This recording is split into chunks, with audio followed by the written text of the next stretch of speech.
19শে মে আমরা যদি ভুলে না যাই, ভারতবর্ষতেও সেম ঘটনা ঘটেছিল।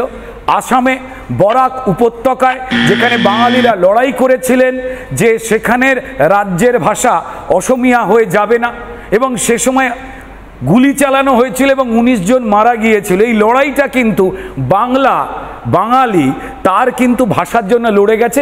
যদি আমরা খুব সহজভাবে দেখার চেষ্টা করি কাদের বিরুদ্ধে কাদের লড়াই ছিল আমাদের ইসলামিক দেশ পাকিস্তানের, পূর্ব পাকিস্তানের সঙ্গে তাদের মানুষের সঙ্গে লড়াই। যারা বাংলায় কথা বলতেন ওরা কথা বলতো হিন্দিতে, যদিও পাকিস্তানের জাতীয় ভাষা নাকি উর্দু। কিন্তু গন্ডগোলটা হচ্ছে এখানে যারা লড়াই করলেন তাদের কথিত ভাষা বা চর্চার ভাষা বা কমিউনিকেট করার ভাষা, একটু আগেই যা বলছিলেন সেটা কিন্তু বাংলা। লড়াই হলো সেখানে, লড়াই হলো সংস্কৃতির।